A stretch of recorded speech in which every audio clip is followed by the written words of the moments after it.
মই কষ্টুৰিবাই লৈ আহিছো এই মুহূৰ্তৰ এক বিগ ব্ৰেকিং নিউজ। সদৌ অসম সংখ্যালঘু সংগ্ৰাম পৰিষদৰ নগাঁও জিলাৰ সভাপতি মুছাবিৰ আলী আহমেদক মুকলি আকাশৰ তলত।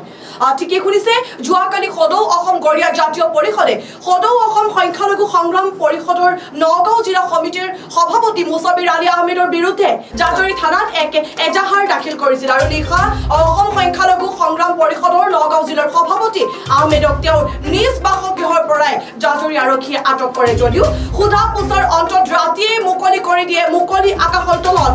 ঠিকেই শুনিছে, সদৌ অসম সংখ্যালঘু সংগ্ৰাম পৰিষদৰ নগাঁও জিলাৰ সভাপতি মুছাবিৰ আলী আহমেদ এতিয়া মুকলি আকাশৰ তলত এতিয়া আহিছে। লগতে ফুলাম গামোচাৰে সম্ভাষণ জনাইছে তেওঁলোকৰ সংগ্ৰাম পৰিষদৰ কৰ্মীসকলে। গামোচাৰে সম্ভাষণ জনোৱা আমি দেখা পাইছো।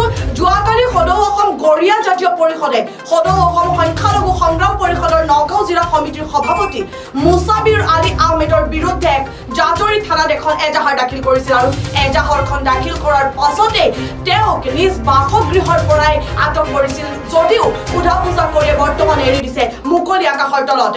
ঠিকে শুনিছে, আপোনালোকক জনাব লৈছো আমি সেয়া সবিশেষ। সদৌ অসম সংখ্যালঘু সংগ্ৰাম পৰিষদৰ নগাঁও জিলাৰ সভাপতি মুছাবিৰ আলী আহমেদৰ মুকলি আকাশৰ তলত যোৱাকালি সদৌ অসম গৰিয়া জাতীয় পৰিষদে সদৌ অসম সংখ্যালঘু সংগ্ৰাম পৰিষদৰ নগাঁও জিলা সমিতিৰ সভাপতি মুছাবিৰ আলী আহমেদৰ বিৰুদ্ধে জাজৰি থানাত এক এজাহাৰ দাখিল কৰিছিল। নিশা অসম সংখ্যালঘু সংগ্ৰাম পৰিষদৰ নগাঁও জিলাৰ সভাপতি আহমেদক তেওঁৰ নিজ বাসগৃহৰ পৰাই জাজৰি আৰক্ষীয়ে আটক কৰে যদিও সোধ পোছৰ অন্ততে ৰাতিয়ে মুকলি কৰি দিয়ে মুকলি আকাশৰ তলত। ঠিকেই শুনিছে, আপোনালোকে সবিস্তাৰে দেখি আছে যে সদৌ অসম সংখ্যালঘু সংগ্ৰাম পৰিষদৰ নগাঁও জিলাৰ সভাপতি মুছাবিৰ আলী আহমেদ এতিয়া মুকলি আকাশৰ তলত। অসম সংখ্যালঘু সংগ্ৰাম পৰিষদৰ কৰ্মীসকলে ফুলাম গামোচাৰে বৰ্তমান সম্ভাষণ জনাই তেওঁক আদৰিছে মুকলি আকাশৰ তললৈ। হয় চাওক, যে মই বিশেষকৈ মই একো কোৱা নাছিলোঁ যে আমাৰ উজনি অসমত যিটো আন্দোলন হৈছিলে, আমাৰ নৰকীয়া কাণ্ড হৈছিলে নগাঁৱৰ ঢিঙত, আৰু সেইটো আমি সমগ্ৰ সামূহিকভাৱে আমি প্ৰতিবাদ কৰিছিলোঁ। পিছত দেখা গৈছিল য'ত প্ৰতিবাদ কৰিব লাগিছিল অপৰাধীৰ বিৰুদ্ধে প্ৰতিবাদ কৰিছে, তেওঁলোকে শ্লোগান দিছে মিয়া বিৰুদ্ধে। আৰু তাত আমি দেখা পালোঁ কিছু দল সংগঠনৰ সৈতে যে আমাৰ মুছলমান গৰিয়া এছাম কিছু লোকে তাত গৈ পেলাই মিয়া গো বেক, মিয়া হাটাও, আছাম বাচাও বিভিন্ন ধৰণৰ শ্লোগান দিছিলে আৰু তেওঁলোকে টুপি পিন্ধি আহিছিলে। আৰু মই সেই কথাটোহে কৈছিলোঁ।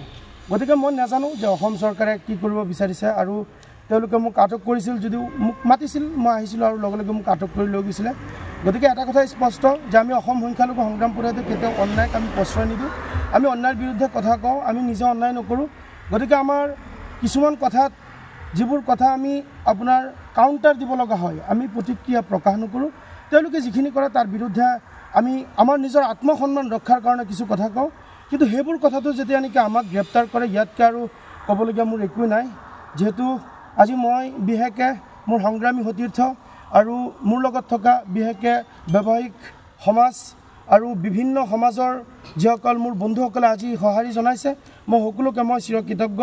আৰু মই সমূহ অসমবাসী ৰাইজক মই আন্তৰিক অভিনন্দন জ্ঞাপন কৰিছোঁ। আপোনালোকৰ যিটো দুৱা আৰু আশীৰ্বাদ মোৰ ওপৰত আছিলে, সম্পূৰ্ণৰূপে মই বৰ্তমান মুকলি আকাশৰ তলত আছোঁ। গতিকে মই সকলোলৈকে মই এটাই আপোনালোকক অনুৰোধ জনাইছোঁ, মই যিমান দিন বাচি থাকোঁ মই ৰাইজৰ হৈ কাম কৰিম, মই কেতিয়াও অন্যায় নকৰোঁ, অন্যায়ৰ বিৰুদ্ধে মোৰ কণ্ঠ অপ্ৰতিৰোধ্য। জঘন্য কাণ্ডক কেন্দ্ৰ কৰি উজনি অসমত কিছুমান দল সংগঠনৰ বিষয়ববীয়াসকলে যি ধৰণৰ সাম্প্ৰদায়িক মন্তব্যৰে বা সাম্প্ৰদায়িক পৰিস্থিতিত তেওঁলোকে আন্দোলনটো লৈ যাব বিচাৰিছিল। মিয়া হাটাও আৰু মুছলমান ব্যক্তিসকল দিন হাজিৰা কৰা, তেওঁলোকে দিন হাজিৰা কৰি জীৱন নিৰ্বাহ কৰি আহিছে। আৰু সেই মানুহখিনি একমাত্ৰ যদি তেওঁলোকে দিন হাজিৰা কৰি তেওঁলোকে জীৱন নিৰ্বাহ কৰি আছে ঠিক, কিন্তু উপকাৰ হৈ আছে সেই উজনি অসমৰ মানুহখিনিৰ। আজি কোনোবা ইটা ভাটাত কাম কৰি আছে, কোনোবা খেতিপথাৰত কাম কৰি আছে, কিন্তু সেই কাম কৰাৰ যিটো বিনিময়, সেই বিনিময়টোহে তেওঁলোকে লাভ কৰিছে, কিন্তু সেই মানুহখিনিক কিন্তু ভিক্ষা কৰি তাত খোৱা নাই। কিন্তু আজি সেই প্ৰতিবাদত আমি দেখিছোঁ গৰিয়া কিছুমান আমাৰ মুছলমান গৰিয়া কিছুমান ব্যক্তিসকলেও সেই প্ৰতিবাদত গৈ আমাৰ মিয়াসকলৰ বিৰুদ্ধে যি ধৰণৰ মন্তব্য কৰিছিল, আৰু সেই মন্তব্যৰ যিটো আৱেগ প্ৰকাশ কৰিছে আমাৰ মুছাবিৰে, হয়তো ইয়াত দুই এটা কথা অলপ তেওঁৰ ফালুৰি কাটিছে, যাৰ কাৰণে নেকি আমাৰ গৰীয়া সমাজে মনত কষ্ট পাইছে। আমাৰ উদ্দেশ্য এইটো নহয় যে এটা জনগোষ্ঠীক আমি তেওঁলোকৰ হেয় প্ৰতিপন্ন কৰাৰ আমাৰ উদ্দেশ্য নহয়।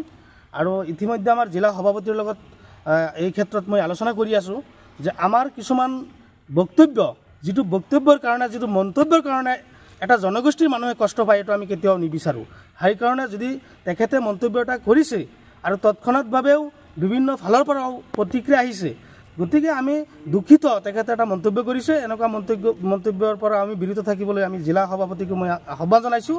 আৰু তাৰ লগতে আমি শিৱসাগৰ জিলা আৰক্ষী প্ৰধানকো আমি প্ৰশ্ন কৰিছোঁ, যেনেদৰে আজি মুছাফিৰকো নগাঁও জিলা আৰক্ষীয়ে মাতি তেওঁলোকৰ আইনী প্ৰক্ৰিয়াৰে আজি মুকলি কৰি দিছে, সমান্তৰালভাৱে শিৱসাগৰ জিলা আৰক্ষীয়ে এই যিসকল উগ্ৰ হিন্দুত্ববাদী দেখুৱাই সহজ সৰল শ্ৰমিকৰ ওপৰত যি ধৰণৰ বৰ্বৰভাৱে অত্যাচাৰ কৰিছিল বা বিভিন্ন ধৰণৰ মানসিক শাৰীৰিকভাৱে অত্যাচাৰ কৰি আহিছে, বিভিন্ন ধৰণৰ মন্তব্য কৰি আহিছে, যি মন্তব্যৰ কাৰণে আজি সমাজখন বা অসমৰ বিভিন্ন ধৰণৰ এলেকাত আজি সাম্প্ৰতিক পৰিস্থিতি সৃষ্টি হ'বলৈ ধৰিছে। আজি সেই ব্যক্তিসকলকো আইনীভাৱে তেওঁলোকৰ ওপৰত ব্যৱস্থা কৰিব লাগিছিল। আমি দেখিছোঁ কেৱল বণ্ড চহী কৰিছে না কি কৰিছে মই নাজানো, তৎক্ষণাৎভাৱে জিলা আৰক্ষীয়ে যি পদক্ষেপ ল'ব লাগিছিল আমি দেখা নাই। তথাপিও শিৱসাগৰ আৰক্ষীয়ে ইতিমধ্যে তেওঁলোকৰ ওপৰত আইনী ব্যৱস্থা গ্ৰহণ কৰিছে বুলি আমি শুনা পাইছোঁ। আৰু আমি বিভিন্ন জাতীয় দল সংগঠনক আমি আহ্বান কৰিছোঁ যে আমি এটা সংগঠনৰ নেতৃত্ব দিওঁ, আমি কোনো জনগোষ্ঠীৰ মানুহক টাৰ্গেট কৰি এনেকুৱা মন্তব্য আমি নিদিবলৈ আমি আহ্বান জনাইছোঁ যে মিয়া হাটাও। আজি সেই ব্যক্তিসকলক আমি প্ৰশ্ন কৰিছোঁ যে আপোনালোকে ভাৰতৰ সংবিধানখন পঢ়ি চাব, যদি ভাৰতৰ সংবিধানখনত যে এই আমাৰ অসমত জন্মগ্ৰহণ কৰা শ্ৰমিকসকল যদি অসমত থাকিব নোৱাৰে, তেনেকুৱা কথা যদি সংবিধানত আছে, আমি নিশ্চয় সেই উজনি অসমত দিন হাজিৰা কৰা কাম কৰা ব্যক্তিসকলক আমি তাৰ পৰা উভতাই লৈ আহিম। আৰু তেওঁলোকক যদি মৌলিক অধিকাৰ, গণতান্ত্ৰিক অধিকাৰ সংবিধানে দিছে, তেনেহ'লে সেই মানুহখিনিক শৃংখল চলিয়াৰ দৰে বা বিভিন্ন ধৰণৰ নেতাসকলে তাৰ পৰা খেদি পঠোৱা মানে এইটো এটা আইন বিৰোধী কাম তেওঁলোকে হাতত লৈছে। গতিকে তেনেকুৱা কাম আমি নকৰিবলৈ বিভিন্ন সময়ত আমি বিভিন্ন ধৰণৰ গণতান্ত্ৰিকভাৱে আমি তেওঁলোকৰ বিৰুদ্ধে আমি কথা কৈ আহিছোঁ। তাৰ উপৰিও যদিও আৰক্ষীয়ে আমাৰ ওপৰত ব্যৱস্থা লয়, ইয়াতকৈ আৰু দুৰ্ভাগ্যজনক হ'ব আমি নিবিচাৰোঁ, আমি আশাও কৰা নাছিলোঁ। গতিকে যিয়েই নহওক, আমি সংখ্যালঘু সংগ্ৰাম পৰিষদ আমি অটুট আছোঁ। যিসকল অপশক্তি, যিসকল সমাজ বিৰোধী কাম কৰে, যিসকল অন্যায় কৰে, যিসকল অসমৰ শান্তি সম্প্ৰীতি নষ্ট কৰিবলৈ চেষ্টা কৰে, এওঁলোকৰ বিৰুদ্ধে আমি গণতান্ত্ৰিকভাৱে যিকোনো পৰ্যায় আমি তেওঁলোকক ৰোধ কৰিবৰ কাৰণে তেওঁলোকে যেতিয়া আক্ৰমণ কৰিব আৰু প্ৰতি আক্ৰমণ আমাৰ নিশ্চয় কৰিব লাগিব। কাৰণ আমি প্ৰতি আক্ৰমণটো আমি আইনীগতভাৱে কৰিম, আমি আইন হাতত লৈ আমি কাৰোবাৰ ওচৰত আমি প্ৰতি আক্ৰমণ কৰিবলৈ নাযাওঁ। গতিকে ইতিমধ্যে জিলা সভাপতি মুছাফিৰ আলী ডাঙৰীয়াক নগাঁও জিলা আৰক্ষীয়ে যেনেদৰে লৈ গৈছে, আইনী প্ৰক্ৰিয়াৰে মুকলি আকাশৰ তলত দিছে, সেইবাবে নগাঁও জিলা আৰক্ষীক আমি ধন্যবাদ জ্ঞাপন কৰিছোঁ।